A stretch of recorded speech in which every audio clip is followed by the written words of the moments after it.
Hello dear friends, good afternoon. Welcome back to our YouTube channel DK career classes. और यहाँ पे बात करते हैं, आज बहुत ही जबरदस्त क्लास होने वाली है। इसमें अपने सिंपली बात करेंगे कि अपने टारगेट के बारे में, लाइफ में सक्सेस कैसे होना है। और टारगेट का सीधा फंडा ये है कि जब भी कभी भी आपको प्रॉब्लम आए, लेकिन अपना टारगेट हमेशा क्लियर रखना, ठीक है। जो भी अपना लक्ष्य है उससे भटकना नहीं है। कहने का मतलब है change the way not the target. अपना टारगेट कभी मत बदलना, तरीका बदलना अगर आप फेल हो रहे हो तो टारगेट के लिए सबसे सिंपल थिंग है, एम के लिए आपके लिए एक सिंपल थिंग है कि आपका क्या होना चाहिए, रीजन एक क्लियर होना चाहिए कि हमने जो लक्ष्य चुना है उसका कारण क्या है। क्योंकि आपने लाइफ में तो देखा होगा, आपकी गलियों में बीएससी करे हुए खाली घूमते होंगे, बीए करे हुए खाली घूमते होंगे, एमए करे हुए भी खाली ही घूमते होंगे।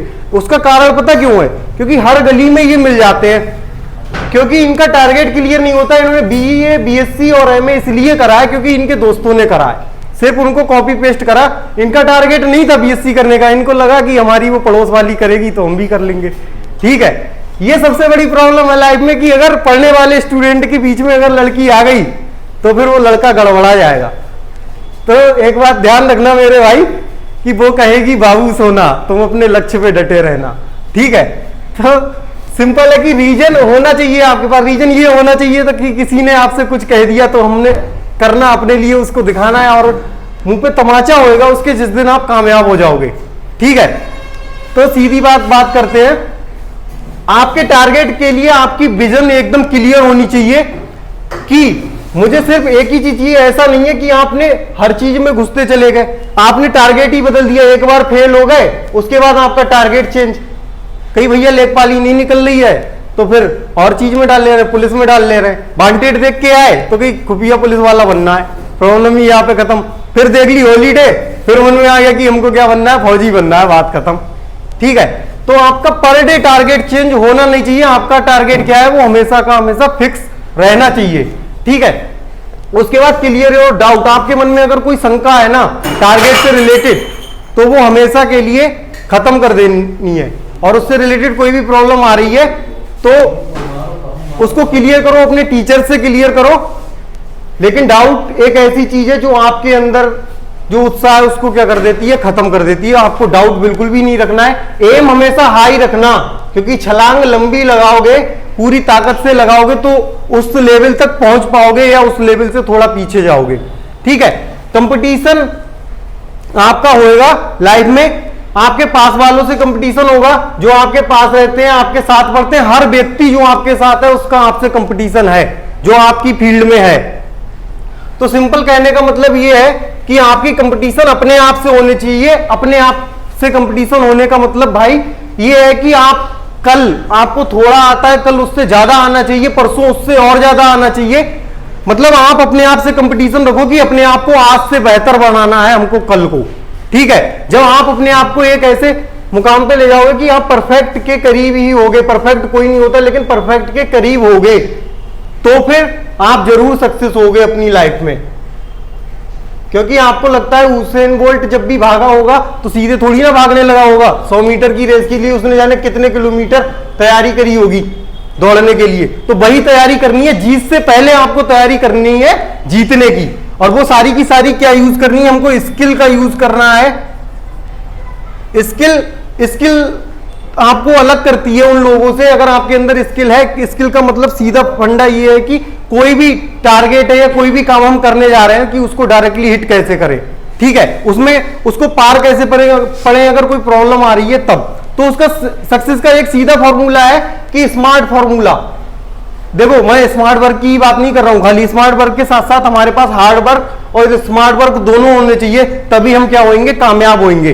क्योंकि 20% हार्ड वर्क और 80% क्या होना चाहिए, स्मार्ट वर्क होना चाहिए। जैसे अगर आप चौक में से हार्ड वर्क निकाल देते हो तो सिर्फ डस्ट ही डस्ट बचेगी, यानी कि चूना ही चूना बचेगा।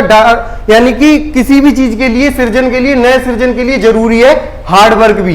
क्योंकि कुछ लोग कहते हैं कि हार्ड वर्क से थोड़ी ना हो जाएगा, मजदूर करता है तो उससे वो सक्सेस हो जाता है, ऐसा नहीं है। हार्ड वर्क भी जरूरी है क्योंकि उससे क्या होता है, हेल्थ मेंटेन रहती है। मैं ये नहीं कह रहा हूं खेत में जाके सीधे कसी उठाई गन्ना खोदने लगे, ऐसा नहीं है, ठीक है। मेरे कहने का मतलब है कि अगर कोई भी चौक है, अगर उसमें से मेहनत निकाल दोगे, अगर वो मेहनत से बनाया गया है तो उसमें से सिर्फ क्या बचेगा, चूना बचेगा। ये जो मकान बना हुआ है, अगर इसमें से ईंट में से हार्ड वर्क निकाल दोगे तो सिर्फ मिट्टी बचेगी। इसीलिए अगर अपनी लाइफ में से हार्ड वर्क निकाल दिया आपने तो उसमें बचेगा कुछ नहीं। तो दोनों चीजों का प्रोपोर्शन सेम रखना है, smart work plus hard work. Hard work भले ही 20% करना, स्मार्ट वर्क 80% करना, यानी कि दिमाग से काम ज्यादा लेना है। स्मार्ट का मतलब सुंदर नहीं होता, स्मार्ट का मतलब होता है चतुर और चालाक। तो इसकी बात करते हैं, स्मार्ट फॉर्मूले की बात करते हैं। एस फॉर होता है specific, M for measurable, A for achievable, R for reasonable और टी फॉर टाइम बाउंड। कहने का मतलब आप एक चीज के लिए पर्टिकुलर होने चाहिए, स्पेसिफिक होने चाहिए कि मुझे ये ही करना है, इसके अलावा मेरी नजरों के सामने दूसरा कोई टारगेट होना नहीं चाहिए, दूसरा कोई कार्य होना नहीं चाहिए, तभी आप लाइफ में कामयाब होगे। मीजरेबल का मतलब है कि वो नपा तुला होना चाहिए कि मुझे कितना करना है, उसमें फालतू चीज कोई भी ऐड नहीं करनी है। अचीवेबल, आपको पता होना चाहिए कि उसको मैं किस कारण से, किस वजह से मैं कर रहा हूं। और रीजनेबल का भी यही सेम आएगा कि हम लाइफ में कारण क्या, किसी ने कुछ कह दिया कि तू ये नहीं कर सकता, हमें उसे दिखाना है। अगर किसी ने आपको छोड़ भी दिया ना, उसको भी दिखाना है। कई सारे लोग होते हैं मौज लेते हैं आपसे लाइफ में, ठीक है, आपके सामने आते हैं, दिखा के चले जाते हैं, मुंह पे तमाचा मार के चले जाते हैं कि कुछ कर नहीं सकता। उन्हीं को तो हमको दिखाना है ना, लेकिन कामयाब अपने लिए होना है। उसी दिन उनके घर पे KFC की मिठाई पहुंचाना जिस दिन कामयाब हो जाओ। उसके बाद होता है टाइम बाउंड, टाइम फिक्स रखना कि इस डेट को, इस पर्टिकुलर डेट को मैं कामयाब होके दिखाऊंगा। उस दिन से एक भी दिन आगे नहीं जाना चाहिए, ठीक है ना गाइस। उसके बाद बात करते हैं, जैसे ये एक फॉर्मूला है, ये SBI का है, चार्ट है, इसमें समझ लेना 4 तरह से पैसा कमाते लोग। एक होता है employ, then businessman, self employ और इन्वेस्टर। और इनमें सबसे बड़ी खासियत ये है, एम्प्लॉय का मतलब होता है कर्मचारी और सेल्फ एम्प्लॉय का मतलब होता है खुद का कर्मचारी, जैसे किसी ने दुकान खोल ली, ठीक है। उसके बाद बिजनेसमैन होता है, इसके नीचे लोग काम करते हैं। उसके बाद इन्वेस्टर और बड़े लेवल पे होता है, जो शेयर्स में इन्वेस्ट करता है, किसी कंपनी में इन्वेस्ट करता है। तो आपको एक बहुत अच्छी बात बता दूं, कंपटीशन लेवल पे समझने के लिए ये बात आपको समझा रहा हूं, क्योंकि एम्प्लॉय और सेल्फ एम्प्लॉय से 95% लोग हैं जुड़े हुए, और इनके पास पैसा पता कितना है, सिर्फ 5% है। और बिजनेसमैन और इन्वेस्टर की बात करें तो ये 5% पीपल है, और इनके पास दुनिया का 95% पैसा है। तो ये लोग परसेंटेज में मिलते हैं, नंबर्स में मिलते हैं, ये भीड़ नहीं है, इनकी भीड़ नहीं है। ये आपको गली गली में नहीं मिलेंगे, ये बहुत कम मिलेंगे। अंबानी टाइप है, रतन टाटा टाइप है, ठीक है। तो इन लोगों की अगर लिस्ट में पहुंचना है तो अपने आप को बहुत ज्यादा क्या करना पड़ेगा, चेंज करना पड़ेगा, ठीक है। जो आज आप करते हो, जो हैबिट्स आपकी आज हैं, वो बदलनी पड़ेंगी। अगर आदतें नहीं बदलोगे ना गाइस, तो कभी कामयाब नहीं हो सकते, क्योंकि आपको जिन आदतों की वजह से जो आज आपको मिल रहा है, अगर आदतें चेंज नहीं करी तो कल भी वही आपको मिलता रहेगा। इसलिए आदतें चेंज करनी है। उसके बाद बात करते हैं, हमको लगता है डर। हमको डर लगता है कि अगर फेल हो गए तो क्या होगा, इससे ज्यादा मर थोड़ी ना जाओगे। फेल का मतलब ही होता है फर्स्ट अटेम्प्ट इन लर्निंग, नहीं आता है अगली बार ट्राई करेंगे। हमको क्या करना है, तरीका बदलना है। हमको फिर कह रहा हूं, टारगेट नहीं बदलना है। हमको अपना जो एम है वो क्लियर दिखना चाहिए कि मुझे यही पाना है जिंदगी में, और यही पाना है। इससे अगर हटे, लड़की के इधर हटे, ड्रग्स के इधर हटे, तो फिर जिंदगी झंड है। समझ में आ रहा है। आज मौज कर लो, आज अगर मौज कर ली तो कल सजा है, और आज अगर सजा झेल ली तो कल मौज ही मौज है। 4 साल की बात है, फिर देखते हैं किसकी क्या औकात है, ठीक है। तो कहने का मतलब ये है, कहने दो उसे अपना क्या जाता है, कहने दो उसे अपना क्या जाता है। वक्त वक्त की बात है मेरे भाई, और वक्त सभी का आता है। दिखा देंगे उनको भी जो आज कहते हैं कि भैया कुछ कर नहीं सकते, ठीक है। तो उसके बाद बात करते हैं कि मैं कह रहा था कि डर लगता है। तो डर जब दूसरों के सामने आता है, सबसे बड़ी प्रॉब्लम है। एक बात याद रखना मेरे भाई, जब प्रॉब्लम आती है तो इंसान जाता है डर, ठीक है। अब डर को समझने से पहले एक चीज समझ लेना, डर को समझने से पहले एक चीज ये समझ लेना कि जैसे साउथ है तभी नॉर्थ का वैल्यू है। नॉर्थ की औकात तभी है जब साउथ है। जब साउथ होगा ही नहीं तो दुनिया नॉर्थ को जानेगी भी नहीं। और जब ईस्ट है तभी वैल्यू है आपके वेस्ट का, यानी कि पूरब है तभी पश्चिम का औकात है। जब तक पूरब नहीं होगा तब तक पश्चिम का औकात कोई नहीं होगा। ऊपर है तभी तो नीचे का औकात है। और लेफ्ट है तभी तो राइट का वैल्यू है। इसी तरह से अगर फियर है, डर है, तभी तो सक्सेस मिलेगी। डरना भी जरूरी है, मैं ये नहीं कह रहा हूं कि डरना जरूरी नहीं है, डरना भी जरूरी है। इसमें दो फुल फॉर्म होती है फियर की। एक होता है, दो तरह के लोग होते हैं, मैं वही बता रहा था। जब भी प्रॉब्लम आती है तो डर जाता है हर कोई, तो एक क्या करता है, उसको फेस करता है, एवरीथिंग, हर दिक्कत को फेस करता है, और क्या करता है, उससे भाग जाता है। ठीक है, हमको क्या बनना है, सेकंड टाइप पर्सन बनना है, जो क्या करता है, फेस करता है हर दिक्कत को और उसके बाद राइज कर जाता है। राइज करने का मतलब छा जाता है मेरे भाई।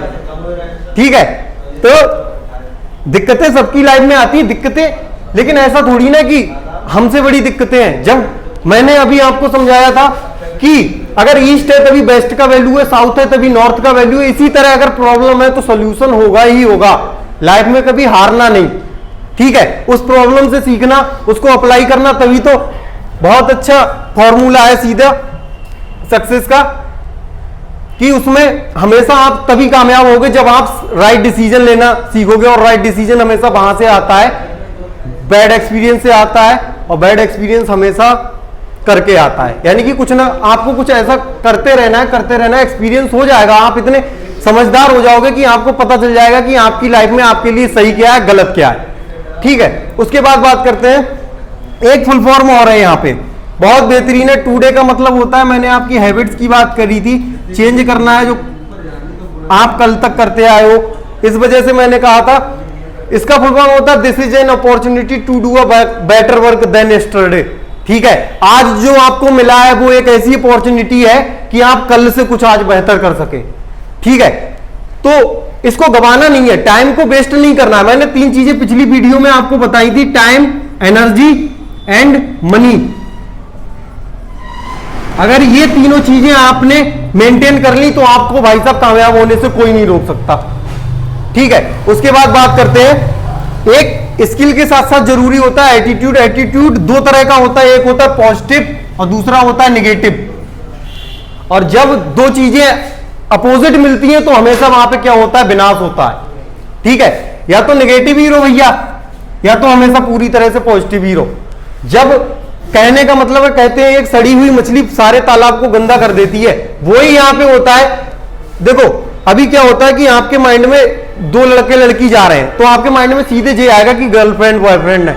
वो भैया भी, भाई बहन भी हो सकते हैं, वो बुआ भतीजे भी हो सकते हैं, कुछ भी हो सकते हैं, लेकिन आपके माइंड में नेगेटिव थिंग ही सबसे पहले आएगी। क्यों?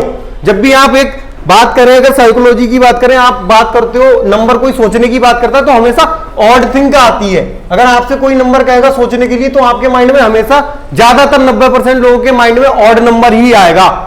ठीक है, यही फंडा यहां पे काम करता है। ये नेगेटिव जो हमारे थॉट्स है, हमको इनको कंट्रोल करना है। माइंड को कंट्रोल नहीं कर सकते, इसको कंट्रोल कर सकते हैं सिर्फ पॉजिटिव एटीट्यूड लाने के लिए। जैसे माइंड को कंट्रोल नहीं करा जा सकता, लेकिन उसको डाइवर्ट कर सकते हैं। अभी पढ़ने में मन नहीं लग रहा है तो जरूरी नहीं है कि हम वहां पे बैठ के खाली में जाके, वहां पे बाहर जाके सिगरेट पिए, लड़की देखे जाके, ऐसा नहीं करना है यार। उसको चेंज करना है, उस माइंड को डाइवर्ट करना है। थोड़ी देर यूट्यूब चलाएंगे, मोटिवेशनल देखेंगे, माइंड फिर से अपनी जगह आ जाएगा। अच्छा, करते क्या है कुछ लोग, लड़की छोड़ के चली गई, फिर मैं रोऊंगा।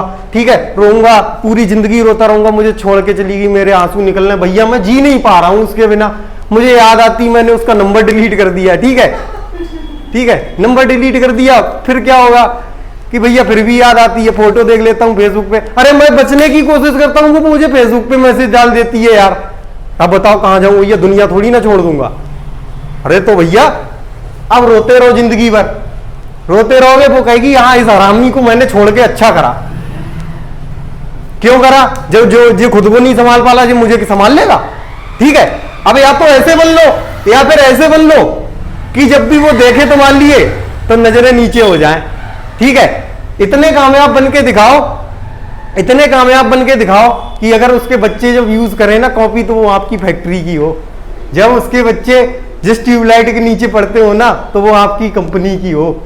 ठीक है, जो पेन पेंसिल वो इस्तेमाल कर रहे हैं ना, वो आपकी कंपनी की हो। उसके लिए आपका बेस मजबूत करना जरूरी है, उसके लिए ये सारी चीजें जरूरी है जो मैंने आपको बताई हैं। और स्मार्ट फॉर्मूले को सक्सेस करने के लिए एक चीज ये है कि स्टे फोकस्ड। स्मार्ट फॉर्मूला का दूसरा है full form, stay focused, make the right choice. यानी कि मैंने कहा था चॉइस में कोई भी गड़बड़ मत करना, चॉइस में अगर गड़बड़ कर दी तो लाइफ गड़बड़ा जाएगी मेरे भाई। उसके बाद बात करते हैं, इसमें ए का यहां पे लिया है ऑलवेज डू योर बेस्ट। अभी कभी अभी अपनी मेहनत में चूक मत करना, हमेशा अपना बेस्ट देना, जितना आता है उससे भी बढ़िया करने की कोशिश करना। रीचेक योर वर्क, हमेशा अपना वर्क को रीचेक करो। रीचेक करने का मतलब कि जो करा है उसमें प्रॉब्लम क्या क्या है, ये कमी कहां पे रह गई जिससे मेरा यहां पे मार्क्स कट आए या फिर कोई प्रॉब्लम आई है, ठीक है। उसके बाद क्या है कि अपना टाइम लो। टाइम लो, यहां पे टाइम का मतलब है कि एक ऐसे इन्वेस्टर बनो जो टाइम को इन्वेस्ट करे। There is a difference between invest and best. There is a difference between invest and best. Invest करने में और बेस्ट करने में अंतर है कि भैया वहां खड़े हो गए चौराहे पे, अब देखें कि माल ही माल जा रहे हैं, ठीक है, ये भी तरीका सही नहीं है। उसमें प्रॉब्लम क्या आएगी, टाइम तो वहां पे इन्वेस्ट हो रहा है, बड़ा मजा आ रहा है, आंखों के सामने से निकल के जा रही हैं लड़कियां, ठीक है, वो तुम्हें देख के मुस्कुराएगी, ठीक है, वो सबको देख के मुस्कुराती है, ठीक है, तुम्हें भी देख के मुस्कुराएगी और तुम गलत फैमिली में पड़ जाओगे, तुमको नींद नहीं आएगी रातों रात, ठीक है, तुम कहोगे अरे हमको देख के मुस्कुराई थी। अब भैया तुम पढ़ने की जगह कहां घुस गए, उसके मुस्कुराने में। तो याद रखना, मुस्कुराना हर एक लड़की की अदा है, जो उसको मोहब्बत समझे वही गधा है, ठीक है। उसके बाद बात करते हैं, यही प्रॉब्लम है सबसे बड़ी, इसके अलावा कोई प्रॉब्लम नहीं है। माँ बाप थप्पड़ मार देंगे, अच्छी बात है, वो हमारे भले के लिए। और रही बात उसकी, आजकल के बच्चे मैं देखता हूं कि वो इज्जत नहीं करते टीचर्स की। अरे यार, ये दो ही लोग हैं, माँ बाप है और दूसरा टीचर है जो हमारा भला चाहता है, तीसरा आपका सगा भाई भी नहीं चाहता कि तुम कामयाब हो जाओ, ठीक है। उसके लिए सीधा फंडा है। फिर एटीट्यूड की बात करते हैं, 3 तरह का होता है। पॉजिटिव एटीट्यूड, पहला पॉजिटिव निगेटिव की बात कर ली, वो खत्म। उसके बाद होता है पॉजिटिव एटीट्यूड, वो बता दिया, आपके दिमाग में कभी भी निगेटिविटी नहीं घुसनी चाहिए, ठीक है। उसके बाद होता है नेवर गिव अप एटीट्यूड, तीसरा होता है problem facing attitude. Never give up attitude का मतलब है कि हमको कभी भी अपने रास्ते छोड़ने नहीं है। प्रॉब्लम कितनी भी बड़ी आ जाए, जब हमारा लक्ष्य बड़ा होगा ना तो प्रॉब्लम हमेशा छोटी नजर आएगी। उसके बाद है प्रॉब्लम फेसिंग एटीट्यूड, इस पे सबसे ज्यादा अटक जाते हैं, इस पे बहुत देरी बात कर ली। तो थैंक यू गाइस, अगर आपको वीडियो अच्छा लगा हो तो हमारा चैनल सब्सक्राइब कीजिएगा, लाइक कीजिएगा और शेयर कीजिएगा वीडियो।